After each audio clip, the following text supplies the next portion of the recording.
అధికారం లేనప్పుడు ఎన్నో సేవా కార్యక్రమాలు చేసి ఊరిని అభివృద్ధి చేయాలనే ఆశ కొద్దీ రాజకీయాలకు వచ్చిన ఏకైక వ్యక్తి విశ్వనాయక రాజ్య రాజ్య పాలక వేల వేల కోట్ల అగ్ని పర్వతాల కలయిక. కోనాయిపల్లె సర్పంచ్ అభ్యర్థిగా నిమ్మ ప్రతిభ రెడ్డి గారు. సర్పంచ్ లో ఎవరు మీ ఫ్యామిలీ నుంచి ఇంతవరకు చేయలేదు. సర్పంచ్ గా పోటీ చేయాలనే ఆలోచన ఎట్లా వచ్చింది? ఇది మా ఊరు కాబట్టి మా గ్రామానికి సర్పంచ్ గా ఉంటేనే. ఏకంగా గుడి కోసము 2 ఎకరాల స్థలాన్ని ఇచ్చిరట కదా. మా ఫ్యామిలీ తరఫున మా మామయ్య గారు ఊరికి ఏదో ఒక సేవ చేయాలన్నట్టుగా ఫస్ట్ గుడికి ఇచ్చారు. దాని తర్వాత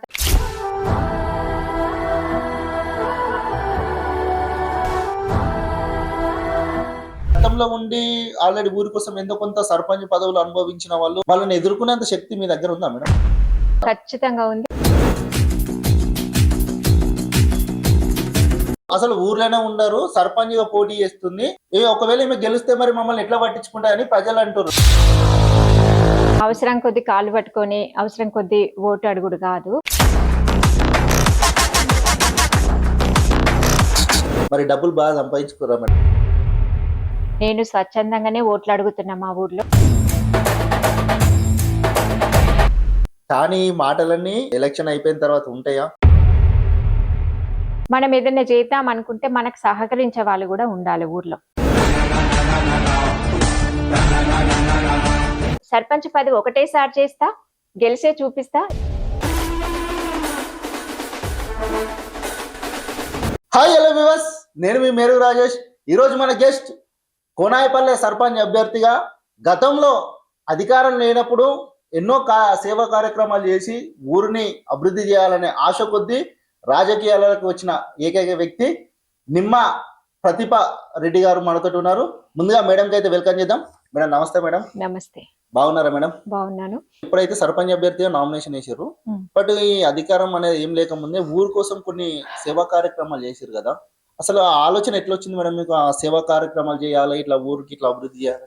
50 సంవత్సరాల నుంచి మా మామయ్య గారు సేవ చేస్తూ వచ్చారు ఊరికి. ముఖ్యంగా కొంతమంది ఉంటారు అసలు అంటే ఏదో డబ్బులు ఇచ్చి ఏదో చేస్తామా అంటే చేస్తున్నట్టు, కానీ మీరు ఏకంగా గుడి కోసము 2 ఎకరాల స్థలాన్ని ఇచ్చిరట కదా. మా ఫ్యామిలీ తరఫున మా మామయ్య గారు ఊరికి ఏదో ఒక సేవ చేయాలన్నట్టుగా ఫస్ట్ గుడికి ఇచ్చారు. దాని తర్వాత దానికి సంబంధించి కళ్యాణ మంటపం అని కానీ దానికి వాడుకునేటట్టు 2 ఎకరాల ల్యాండ్ ఇచ్చింది. అది నిజమే, ఊరు బాగోగుల కోసమే, తనకు ఊరి మీద ఉన్న ప్రేమతోటే అది చేసిండ్రు. సర్పంచ్ గా పోటీ చేయాలనే ఆలోచన ఎట్లా వచ్చింది? నాకు కూడా మా ఊరు కాబట్టి, ఇది మా మామయ్య గారి బాటలో నేను నడవాలనుకుంటున్నా కాబట్టి, మా ఊరిని డెవలప్ చేయాలనే ఉద్దేశంతో నేను సర్పంచ్ జనరల్ మహిళ వచ్చింది కాబట్టి ఈ నిర్ణయం తీసుకొని నేను ముందుకు రావడం జరిగింది. గతంలో రాజకీయాలు ఎలాంటి అనుభవం అంటే రాజకీయాలకు రావాలని గతంలో కూడా అనిపించలేదా మరి? అంటే సేవా కార్యక్రమాలు చేసిరు కదా ఆల్మోస్ట్ గతంలోనే. మీరు 50 సంవత్సరాల నుంచి చేస్తున్నామంటే మరి గతంలో రాజకీయాలకు రావాలని ఆలోచన లేదా? మా ఫ్యామిలీలో అందరు వ్యాపారమే చేసింది, అందరు బిజినెస్ చేశారు. మా మామయ్య వాళ్ళకి ఎవరికి కూడా రాజకీయాలనే ఆలోచన లేదు. అంటే నిస్వార్థమైన సేవ, మన ఊరు కాబట్టి అట్లా చేద్దామనిపించింది. వాళ్ళకి వ్యవసాయం అది ఉండే కాబట్టి ఇక్కడ ఉన్న వాళ్ళందరూ కూడా ఏదో రకంగా మా మామయ్య గారి చేతి నుంచి లాభపడ్డ వాళ్ళే. అంటే తనంతా చేశారు. నేను కోఆపరేటివ్ డైరెక్టర్ గా లాస్ట్ టైం వరకు ఇప్పటి వరకు చేశాను. మొన్న రిజైన్ చేసి మళ్ళీ జనరల్ సర్పంచ్ ఎలక్షన్స్ ముందు ఇప్పుడు మీరు మెంబర్ గా ఉన్నప్పుడు మీరు మీ ఊరికి ఏం చేశారు మేడం? మెంబర్ గా ఉన్నప్పుడు మా ఊరికి మా రైతులకి లోన్స్ ఇవ్వడం, సబ్సిడీలో ఎరువులు అవి ప్లస్ ఐకేపీ సెంటర్ మా ఊర్లో పెట్టియడము అవి చేశాం మేము. మరి ఇప్పుడు సర్పంచ్ గానైతే బరిలో ఉంటుంది మేడం, మీ ఓటు బ్యాంక్ ఎంత ఉంది మీ ఊర్లో? 730 పైచిలకే. ప్రత్యర్థి ఎంతమంది బరిలో ఉన్నారు? 3. మీకు రాజకీయ అనుభవం లేదు అంటే ఇదివరకు మీ ఫ్యామిలీలో సర్పంచ్ అయినా ఎవరు కూడా పోటీ చేయలేరు. ఇప్పుడు ఈ ప్రత్యర్థులు ఆల్రెడీ గతంలో సర్పంచులు డైరెక్టర్ గా చేశాను కదండి. అంటే డైరెక్టర్ కు సర్పంచ్ కు తేడా చాలా డిఫరెన్స్ ఉంటుంది. అది ఓన్లీ బయట, ఇది ఒక గ్రామం, దానికి దీనికి చాలా డిఫరెంట్ ఉంటుంది కదా. అంటే నేను అనేది ఏంటంటే సర్పంచ్ లో ఎవరు మీ ఫ్యామిలీ నుంచి ఇంతవరకు చేయలేరు, కానీ అంతకన్నా ఎక్కువ పనులే చేశారు. ఓకే, కానీ గతంలో ఉన్నారు కదా, గతంలో ఉండి ఆల్రెడీ ఊరి కోసం ఎంతో కొంత సర్పంచ్ పదవులు అనుభవించిన వాళ్ళు, ఆ ఊరిని డెవలప్ దిశగా నడిపించిన వాళ్ళు ఉంటారు కదా. వాళ్ళని ఎదుర్కొనేంత శక్తి మీ దగ్గర ఉందా మేడం? ఖచ్చితంగా ఉంది. అంటే సారీ, బట్ ఏంటంటే మీరు ఒక మహిళ, సార్ లేడు, మీరు వీళ్ళని ఎదుర్కొనే శక్తి కెపాసిటీ మీ దగ్గర ఉన్నదా? ఖచ్చితంగా ఉంది. నా కుటుంబ సభ్యులందరూ నా వెనుకనే ఉన్నారు. నాకు తోడుగా ఉన్నారు. అన్నిటికంటే ముందు నేను ఆ, నేను నా సొంతంగా నా పనులు నేను చేసుకోగలుగుతా. నాకు అంత శక్తి ఉంది కాబట్టి నేను ఈ నిర్ణయం తీసుకొని ముందుకు వచ్చిన. బై ద వే సర్పంచ్ గానే నేను ఎందుకు సెలెక్ట్ చేసుకున్నా అన్నదే కదా మీరు అడుగుతున్నారు ఇందాక క్వశ్చన్. ఓకే. సర్పంచ్ అంటే ఇది గ్రామానికి సంబంధించింది, ఇది మా ఊరు కాబట్టి మా గ్రామానికి సర్పంచ్ గా ఉంటేనే ఇంకా ఎంతో చేయగలిగిన ఆశయంతో నేను ముందుకు వచ్చిన ఈ ముఖ్యంగా నిర్ణయం నేను తీసుకున్నా. తెలుసుకుంది ఏంటంటే ప్రతిభ రెడ్డి గారు అసలు ఊర్లోనే ఉండరు, సర్పంచ్ గా పోటీ చేస్తుంది. ఒకవేళ ఈమె గెలిస్తే మరి మమ్మల్ని ఎట్లా పట్టించుకుంటారని ప్రజలు అంటారు. ఎందుకంటే నేను తెలుసుకున్నా వచ్చేటప్పుడు మెయిన్ క్యాండిడేట్ మీరు ఊర్లోనే ఉండరు, కేవలం ఎన్నికల కోసమే ఇప్పుడు ఊర్లోకి వచ్చి ఊర్లో ఉంటారు అని చెప్తున్నారు. మరి మేము ఊర్లో లేనప్పటి నుంచే ఈ సేవలు చేస్తున్నాం ఏదో రకంగా. మేము ఊర్లో ఏం లేము, సిద్దిపేటలోనే ఉన్నాం ఇంతవరకు. నా పిల్లల చదువులు అవన్నీ ఉన్నాయి కాబట్టి నేను హైదరాబాద్ లో ఉన్నది వాస్తవమే. ఇప్పుడు నా పిల్లల బాధ్యతలు నాకేం లేవు. లాస్ట్ ఇయర్ మా పెద్ద అబ్బాయి మ్యారేజ్ అయిపోయింది, ఇప్పుడు చిన్న అబ్బాయి మ్యారేజ్ కూడా చేస్తాను నేను. అప్పుడు నాకు ఎటువంటి బాధ్యతలు లేవు. మా పిల్లలు ఇద్దరు వెల్ సెటిల్డ్ కాబట్టి నాకు వాళ్ళ కోసం నేను టైం స్పెండ్ చేయాల్సిన అవసరం కూడా లేదు. ఇంతవరకు నాకు అవసరం రాలేదు. వస్తూ పోతూ ఉన్నాం, మా వ్యవసాయం ఉంది ఇక్కడ. ఊరికి ప్రతి పండగకి మేము టెంపుల్కి వస్తూనే ఉంటాము, అన్నిటికీ ఊర్లకే వస్తూ ఉంటాం. ఏ కార్యక్రమాలు అయినా కానీ వస్తూ పోతూ ఉంటాం, కానీ ఇక్కడ ఉండలేదు. ఇప్పుడు నా మీద ఇంత బాధ్యత ఉంటది కాబట్టి తప్పకుండా నేను ఇక్కడనే ఉండదలుచుకున్నాను. ఇది మా ఇల్లే, ఇప్పుడు మా ఇంట్లోనే ఉంటా, ఇక్కడే ఉంటా. నేను అందరి సమస్యలకు అందుబాటులో ఉంటా, ఇక్కడే ఉండదలుచుకున్నా నేను. మరి ఇప్పుడు సర్పంచ్ గా మీరైతే బరిలో ఉన్నారు మేడం. సరే, గెలుపోవటంలో అనేది సహజం. గతంలోనే మీరు ఎన్నో సేవా కార్యక్రమాలు చేసిరు, జరిగిపోతూనే ఉన్నాయి. ఇప్పుడు కూడా కొన్ని సేవా కార్యక్రమాలు చేస్తూనే ఉన్నారు. మరి డబ్బులు బాగా సంపాదించుకురా మేడం ఇప్పుడు? ఎందుకంటే ఇప్పుడున్న సిచ్యువేషన్ లో డబ్బులు ఇస్తేనే ఓట్లు వేస్తారు అని చాలా మందికి తెలిసిందే. మీకు తెలిసిన విషయమే, నాకు తెలిసిన విషయమే. అవసరం కొద్ది కాలు పట్టుకొని అవసరం కొద్ది ఓటు అడుగుడు కాదు. ఓటు అనేది ప్రతి ఒక్కరికి హక్కే. అది ఒక ఓటు విలువ ఒక 5 years ఎవరైనా కానీ. నేను స్వచ్ఛందంగానే ఓట్లు అడుగుతున్నా మా ఊర్లో. అంత స్పందన కూడా నాకుంది. ఎందుకంటే నేను తీసుకొచ్చిన మేనిఫెస్టో అంటే నేను చేయదలుచుకున్నవి అవన్నీ నేను స్వచ్ఛందంగానే చెప్తున్నా. నాకు ఇక్కడ నుంచి గ్రామ పంచాయతీ నుంచి రేపు గెలిచినాక వచ్చే నిధుల నుంచి నేను ఒక్క పైసా కూడా ఇక్కడ నుంచి నేను తీసుకోను. అదో ఎందుకట్లా?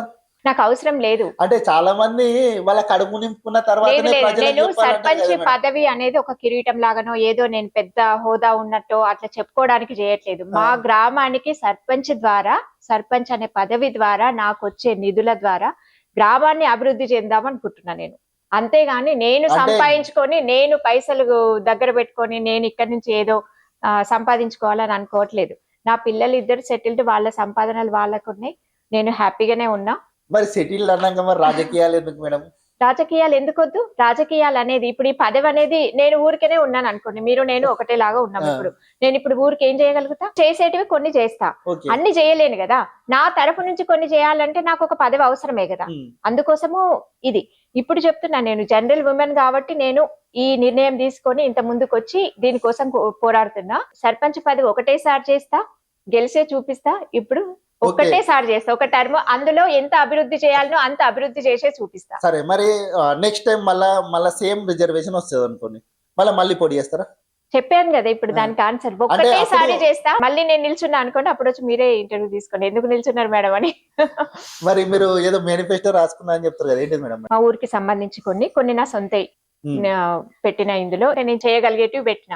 ఇవి ఇప్పుడు మీరు చెప్తున్నటువంటి మేనిఫెస్టోలో గ్రామ పంచాయతీ నుంచి వచ్చే నిధుల నుంచి ఇస్తారా, లేక మీ సొంత నిధుల నుంచి, మీ సొంత డబ్బు నుంచి చేస్తారా? నా వ్యక్తిగతంగా సొంతంగా చేసేటివి కొన్ని ఉన్నాయి, కొన్ని గ్రామ పంచాయతీ నిధులను బట్టి చేసేటివి కూడా కొన్ని. అందులో కూడా నా కృషి కొంత ఉంటది. చెప్పండి ఒకసారి, ఏంటి అవి? ఒకటి, ఫస్ట్ మా వాళ్ళు ఈ ప్రచారానికి వెళ్తే గుడి గురించి అడిగారు. పోచమ్మ గుడి చిన్నగా ఉంది మాకు ఇక్కడ ఊర్లో ఎంట్రన్స్ లో.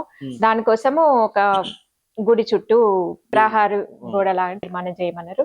అది నేను కృషి చేస్తా అని చెప్పాను. ఎట్లా? అది గ్రామ పంచాయతీ నిధుల నుంచా, సొంత నిధుల నుంచి? కొన్ని సొంత, కొన్ని గ్రామ పంచాయతీ నిధుల నుంచే చేస్తా. ఒకటి, ఇంకా గ్రామానికి వైకుంఠ రథం ఒకటి నేను నా సొంతంగా ఇవ్వదలుచుకున్నా. గ్రామంలో పుట్టిన ప్రతి ఆడబిడ్డకి 5,116 ఇస్తానని చెప్పాను నేను. అది నా సొంత నిధులే, సొంత ఖర్చుతోటి. అంటే 5,000 రూపాయలు అనేది ఫిక్స్డ్ డిపాజిట్ వాళ్ళ పేరు మీద ఫిక్స్డ్ డిపాజిట్ చేసేస్తా. ఎవరైనా ప్రతి ఆడబిడ్డకని ఇచ్చిన నేను, ఎవరైనా పర్వాలేదు, నాకు ఇంటిమేషన్ ఇచ్చిన వాళ్ళకి పుట్టగానే 5,116 నా సొంతంగా నేను వాళ్ళకి ఫిక్స్డ్ డిపాజిట్ చేసేస్తాను. గ్రామంలో ప్రతి ఇంటి ఆడపిల్లల పెళ్లి ఖర్చుకు 5,116 ఆర్థిక సహాయం చేస్తా అని చెప్పాను. ఇది ఎట్లా తీసుకుంటారు? ఇది కూడా నా సొంత ఖర్చులతో. ఈ వైకుంఠ రథము ఇది 3 నా సొంత ఖర్చులతోటే నేను చేస్తాను. గ్రామంలో ప్రభుత్వ పాఠశాలకు విద్యార్థుల తాగునీరు కోసం వాటర్ ఫిల్టర్ ఓకే ఏర్పాటు చేశా అని రాశాను. అది కూడా నా సొంత ఖర్చు. ఈ నాలుగు హామీలు నా సొంత ఖర్చులతోటే చేస్తాను నేను. ఓకే మిగతావి గ్రామంలో ప్రతి వార్డులో మోరీలు, సీసీ రోడ్లు కొన్ని ఉన్నాయి. అవి మోరీలు బాగా ఇక్కడ డ్రైనేజ్ మోరీలు ఒకటి పెద్ద ప్రాబ్లమేటిక్ గా ఉంది. అది ఎక్కడ నడిచినా ఊరంతా అదే ఉంది. ఫస్ట్ అది చేయాలి. గతంలో ఉన్న వాళ్ళు అంటే డెవలప్ చేయలేరు మేడం.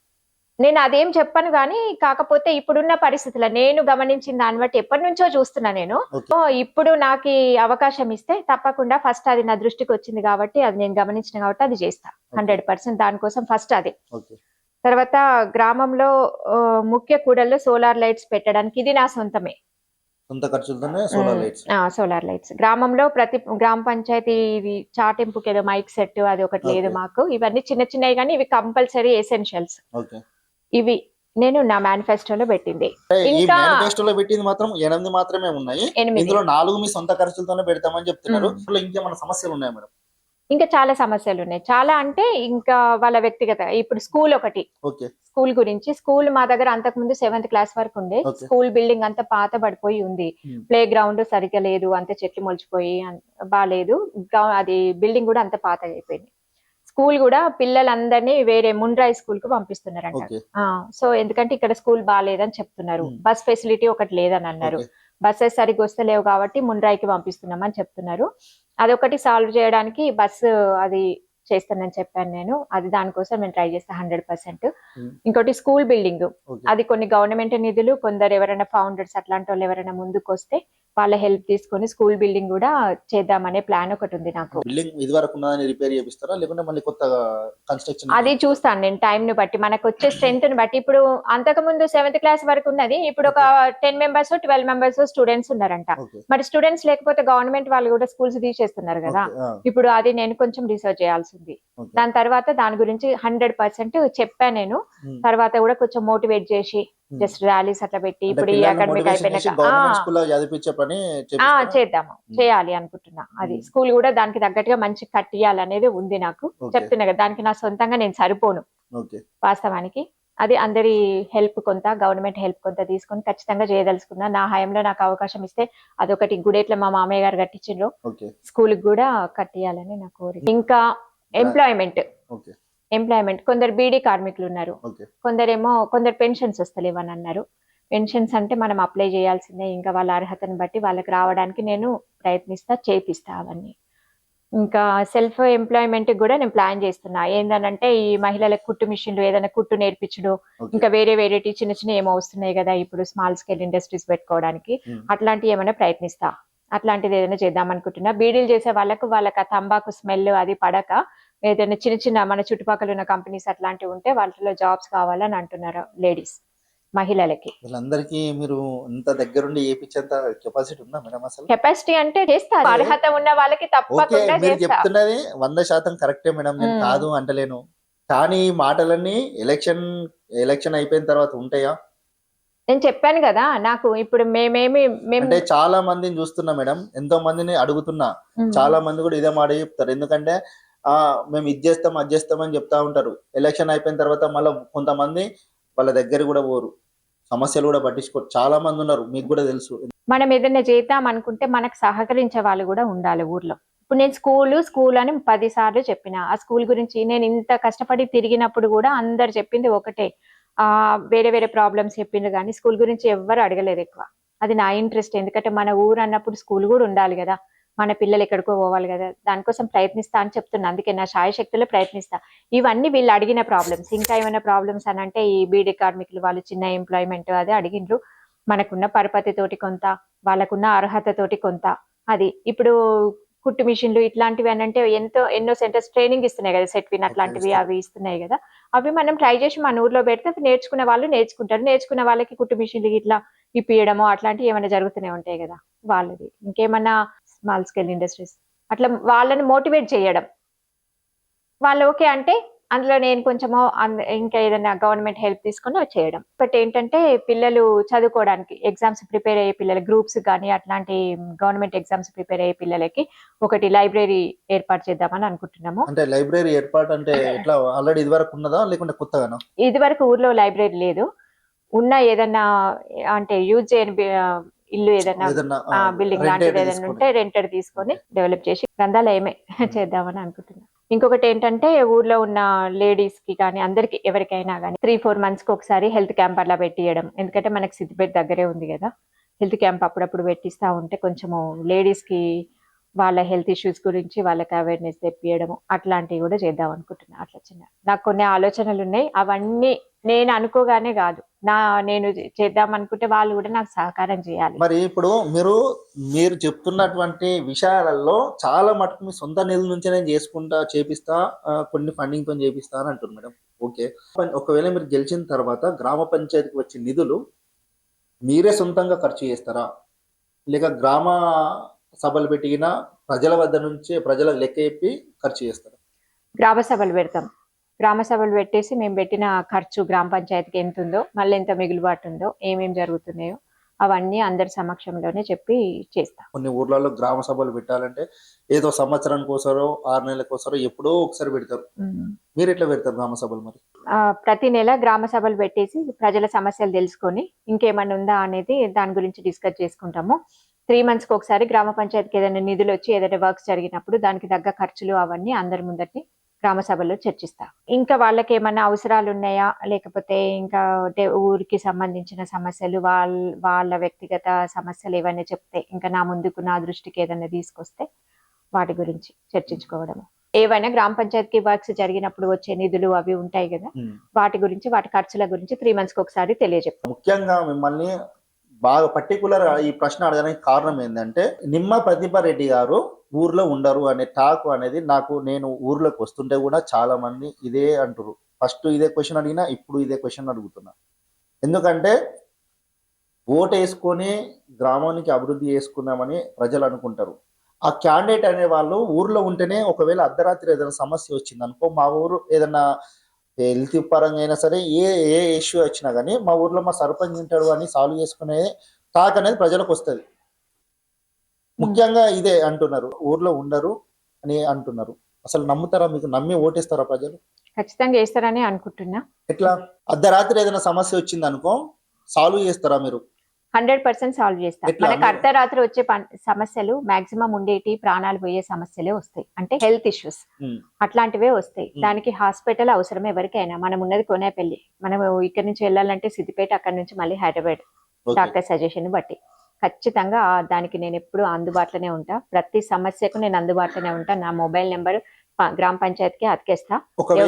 మీరు అవసరాల నిమిత్తం మీరు బయటకు వెళ్తే, అంటే మీరు వేరే ఏదైనా వర్క్ మీద అయినా వెళ్తే ఊర్లో టేకప్ అంటే ఏదైనా పనులు ఉంటే వాళ్ళని ఎవరు టేకప్ చేస్తారు? నేను అనివార్య కారణాల వల్ల ఊర్లో లేకపోతే నేను ఫోన్ లో కాంటాక్ట్ ఉంటా. అది కూడా కుదరకపోతే మా ఉప సర్పంచ్ ఉంటారు, ఇంకా వార్డు మెంబర్లు ఉంటారు. వాళ్ళ సహాయ సహకారాలతో వాళ్ళ సమస్యలకు నేను ఎప్పుడు దగ్గరనే ఉంటే సమస్యలు పరిష్కరించడానికి 100% కృషి చేస్తాను. కోనాయిపల్లె గ్రామ ప్రజలకు మీరు చెప్పదలుచుకున్నది ఏంటిది? ప్రజల నుంచి మీరు ఏం కోరుకుంటున్నారు? కోనాయిపల్లి గ్రామ ప్రజలకు నమస్కారం. నేను ఇంతకుముందు కోఆపరేటివ్ సొసైటీ డైరెక్టర్గా ఉండి పదవి నిర్వహించింది మీకు అందరికీ తెలిసిందే. ఇప్పుడు నేను సర్పంచ్గా పోటీ చేస్తూ మీ ముందుకు వస్తున్నాను. మీ అమూల్యమైన ఓటు నాకేసి నన్ను గెలిపించి నాకు ఈ అవకాశాన్ని ఇస్తే ప్రతి సమస్యకు మీ దగ్గరలోనే ఉంటాను. ఎప్పుడు మీకు అందుబాటులో, అర్ధరాత్రి ఏ సమస్య వచ్చినా కానీ మీకు అందుబాటులో ఉంటానని, మీరు అందరి ఆశీర్వాదం ఇచ్చి నన్ను సర్పంచ్గా గెలిపించాలని కోరుకుంటున్నాను.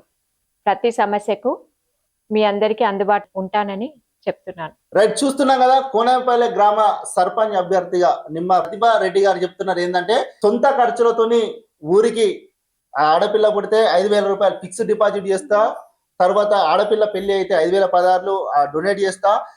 వైకుంఠ రథం లేదని ప్రజలు అడుగుతున్నారు, వైకుంఠ రథాన్ని కూడా ఫ్రీగా డొనేట్ చేస్తా అని చెప్తారు. మిగతా గ్రామ పంచాయతీకి వచ్చే నిధులు గ్రామ సభ నిర్వహించి ప్రజల ముందటనే ఖర్చు చేస్తాం, ఊరికి ఎలా డెవలప్ చేయాలి దేనికోసం ఖర్చు చేస్తామని చెప్పి ప్రజల ముందటనే చెప్తానంటున్నారు. ఇంకోటి ఏంటంటే, ముఖ్యంగా నేను ఊర్లో ఉండలేను అని చాలా మంది అనుకుంటున్నారు, కానీ నేను ఊర్లోనే ఉంటా. మీ సమస్యలు నా సమస్యగా భావిస్తా. అర్ధరాత్రి ఏ ఆపద వచ్చినా నేను అందుబాటులో ఉంటా. ఒకవేళ నా అవసరాల నిమిత్తం నేను బయటకు వెళ్తే ఫోన్ లైన్ లో అందుబాటులోకి వస్తా, కానీ ప్రజలే నా దైవంగా భావించి నాకు ఓటు వేయాలని చెప్పి అయితే ప్రతిమ గారు చెప్తున్నారు. చూద్దాం మరి మన గ్రామ ప్రజలు మరి ఎటువైపు ఉంటారు. మద్యానికి డబ్బుకు బానిసలై ఓటు అమ్ముకుంటారా లేక ఊరిని అభివృద్ధి దిశగా తీసుకువెళ్లే నాయకులను ఎంచుకుంటారా అయితే రిజల్ట్ తర్వాతనైతే చూద్దాం. మరి ఒకవేళ నిమ్మ ప్రతిమ గారు గెలిస్తే ఇదే ఇంటర్వ్యూలో చెప్తుంది ఏంటంటే, నేను చెప్పినటువంటి హామీలను అమలు చేయకపోతే మీరు మళ్ళీ వచ్చి నన్ను నిలదీయండి అని కూడా చెప్తున్నారు. చూద్దాం మరి. చూస్తూనే ఉండండి మన కర్తవ్యం. నేను మీ మేరుగు రాజేష్.